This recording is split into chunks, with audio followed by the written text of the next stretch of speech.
Buenas noches. Hoy el tema es pensamiento matemático. Me gusta hablar de pensamiento matemático más de cómo enseñar matemáticas cuando hacemos homeschooling, porque creo que más allá de enseñar técnicas o de lograr que manejen perfectamente la mecánica de las operaciones matemáticas, lo que deberíamos procurar es desarrollar en nuestros hijos una manera de pensar que sea capaz de lograr los conceptos numéricos, la forma lógica, las secuencias, y esto lo da el trabajo de las matemáticas si se trabaja desde un desarrollo de pensamiento, desde un adquirir habilidades y no simplemente desde la mecánica. Entonces, por eso más que hablar de cómo enseñar matemáticas a los niños, yo prefiero hablar de cómo ayudarles a desarrollar un pensamiento matemático. El pensamiento matemático, como acabo de decirlo, incluye el pensamiento lógico. Tiene que ver con números, cantidades, esquemas, plantear hipótesis, solucionar problemas, hacer seguimientos de secuencias, hacer relaciones entre cosas. La semana pasada que hablaba del pensamiento crítico, decía que la lógica es muy importante, es un elemento muy importante del pensamiento crítico. Hoy, hablando de pensamiento matemático, bueno, el pensamiento matemático desarrolla la lógica, entonces es uno de los caminos para lograr esa lógica que luego es tan importante para ser capaces de pensar críticamente. Entonces, esta manera lógica de pensar, pues facilita el resolver problemas, el seguir secuencias, el ser capaces de desarrollar un plan para lograr un objetivo y en general nos ayuda a tener como una mente ordenada, ¿sí? El pensamiento lógico y el matemático se desarrollan en los niños de una manera natural, a medida que observan el mundo en el que se mueven, observan los objetos, juegan con ellos, los cuentan, los clasifican. Entonces poco a poco van entendiendo el concepto de número, que realmente es un concepto muy abstracto. Entonces ellos empiezan a aprenderse primero los nombres, que es lo que uno hace con los niños más pequeños, enseñarles a que cuenten hasta el 10. A veces lo hacen muy chiquitos, a veces se demoran más y uno siempre les celebra que se sepan los números del 1 al 10, pero al principio solamente es un juego como de memorización y ellos no comprenden el concepto de número, pero eso es lo primero que pasa, empiezan a aprenderse los números, los nombres de los números en orden, el orden llega después, cuando un niño empieza a contar, empieza a decir los números en desorden. Pero bueno, es como el primer acercamiento al concepto de un número. Luego empiezan a asociar estos números con cantidades, cuando empiezan a tener objetos y a contarlos. Ahí entienden cosas como que a cada objeto le corresponde un número. O que cuando estoy contando objetos, el último número que dije es el que realmente describe la cantidad de objetos que tengo al frente. También que si cojo estos objetos y los cambio de orden y los vuelvo a contar, vuelvo a tener la misma cantidad de objetos, que el orden de estos objetos que tengo ahí no cambia su cantidad.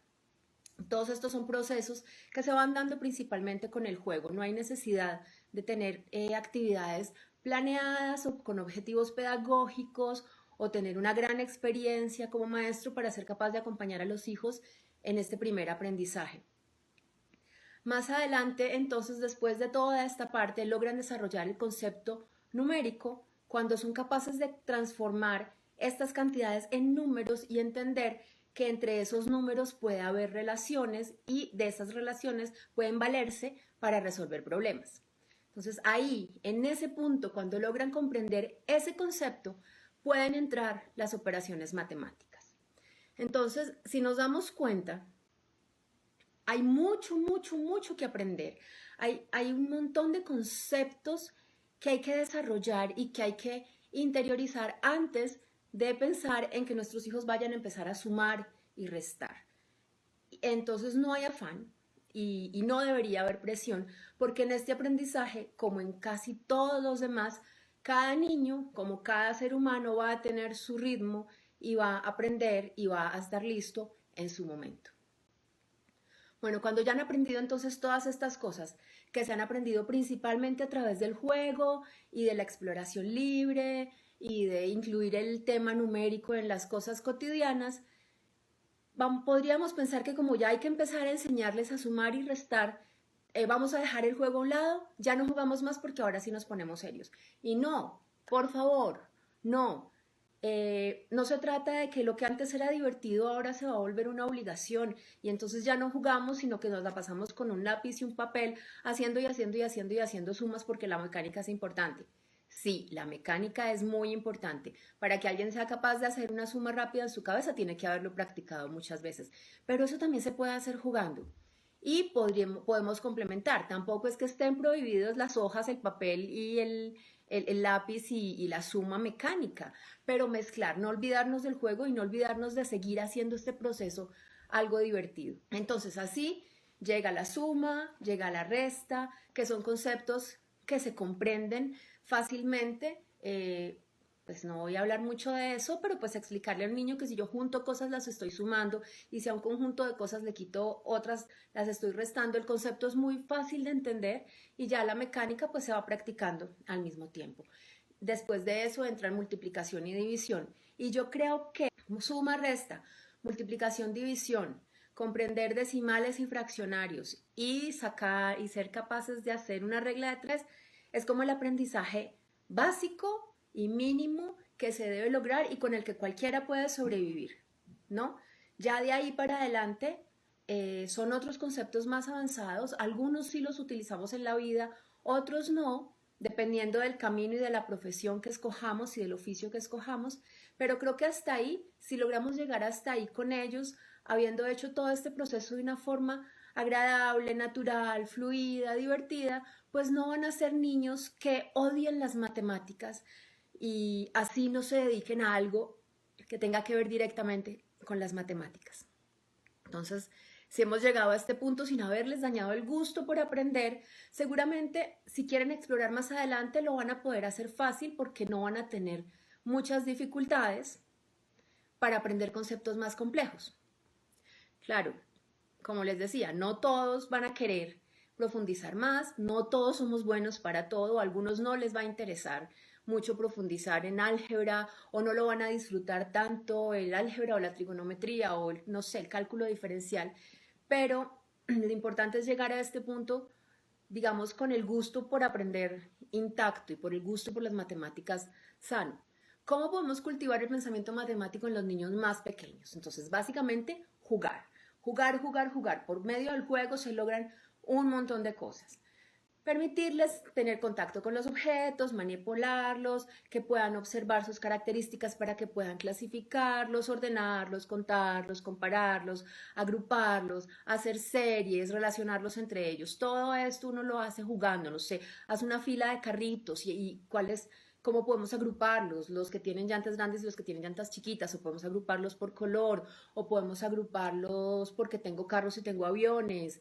Todo eso es juego, todo eso es juego y todo eso va creando lógica y concepto de número y concepto de cantidad.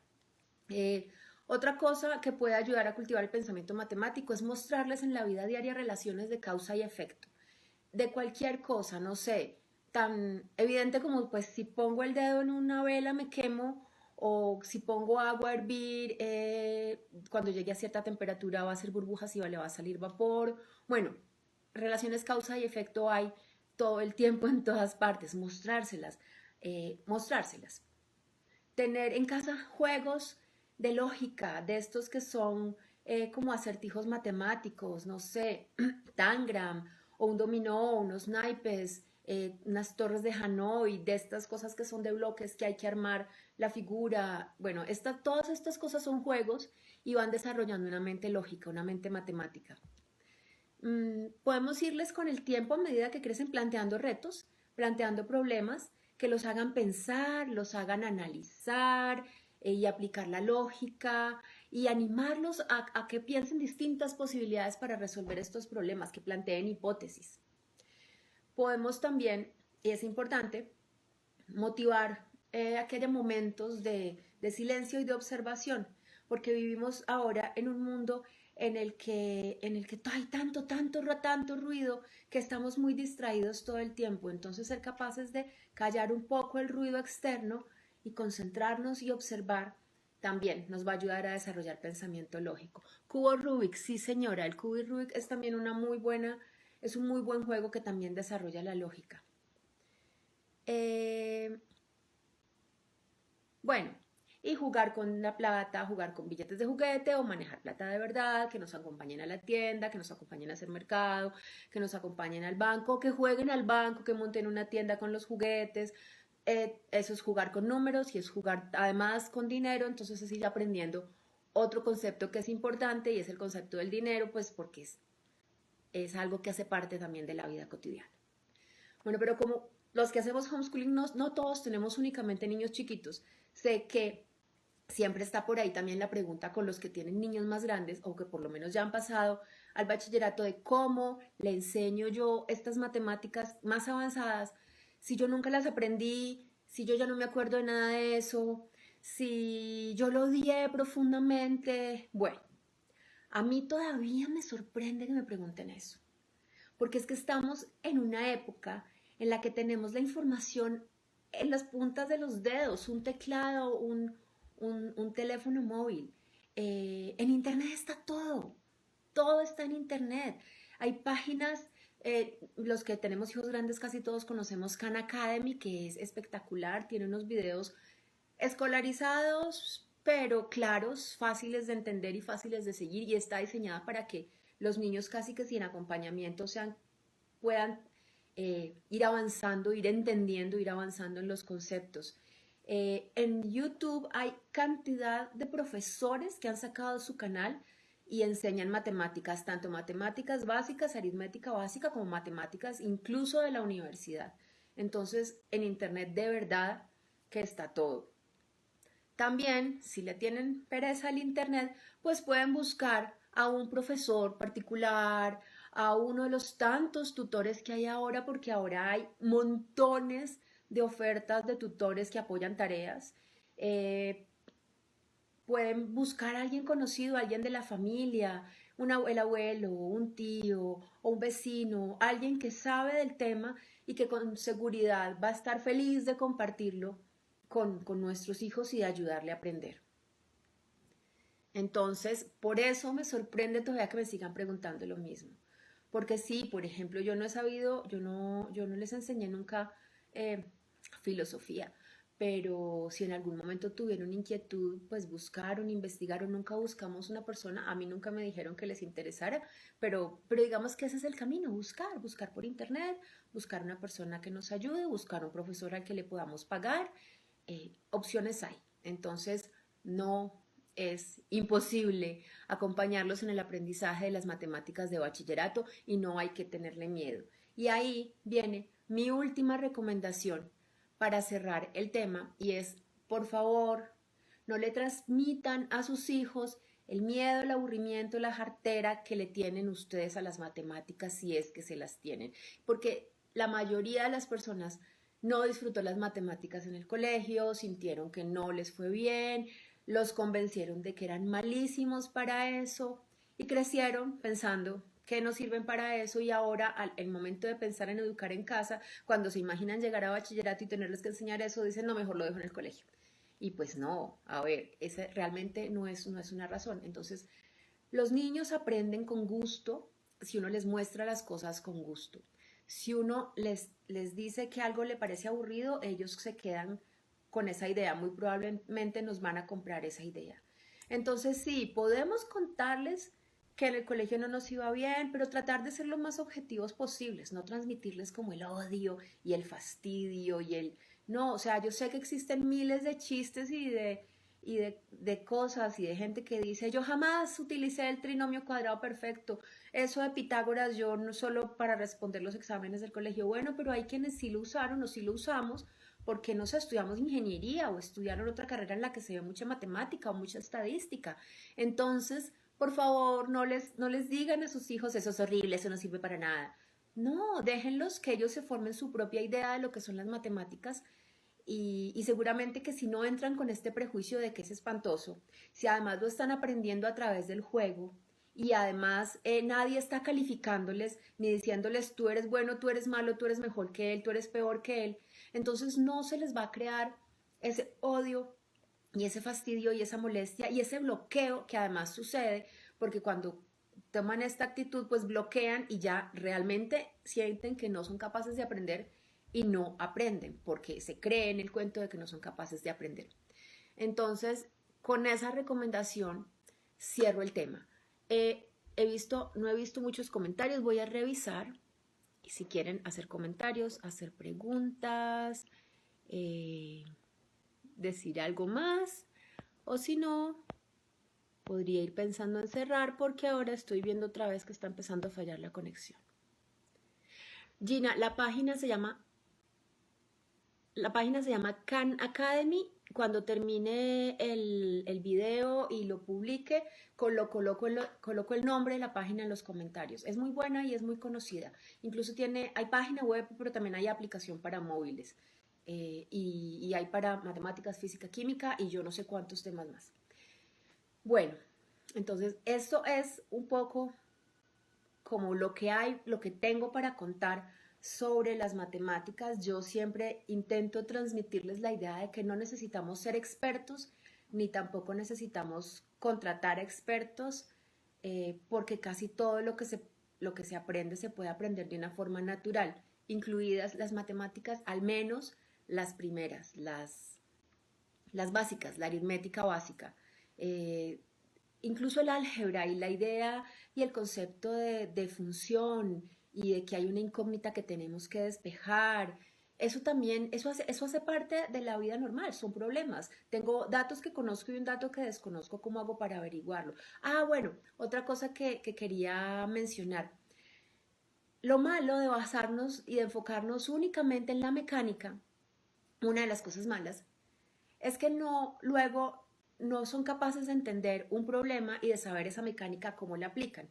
Es decir, saben multiplicar perfectamente bien, pero cuando les hacen un problema de estos típicos de si tengo 20 melones y 4 manzanas y la canasta me cabe, no saben ahí si tienen que sumar, restar, multiplicar o dividir. Entonces ahí es donde se aplica la lógica que sí se aprendió al principio. Hay que saber leer, hay que saber analizar un problema, hay que ser capaz de mirar qué conozco, qué desconozco, qué tengo que averiguar y cuál es la mejor manera y diseñar un camino. Entonces, todo esto es lo que realmente es el pensamiento matemático, ser capaces de tomar un problema y analizarlo de esta forma y definir un proceso y seguirlo para poderlo resolver. Entonces, por eso es muy importante desarrollar pensamiento matemático y no únicamente enfocarnos en que aprendan la mecánica de las operaciones. Bueno, ahora sí, les doy las gracias de nuevo por haberse conectado. Me despido, que tengan un resto de noche feliz y nos vemos la próxima semana.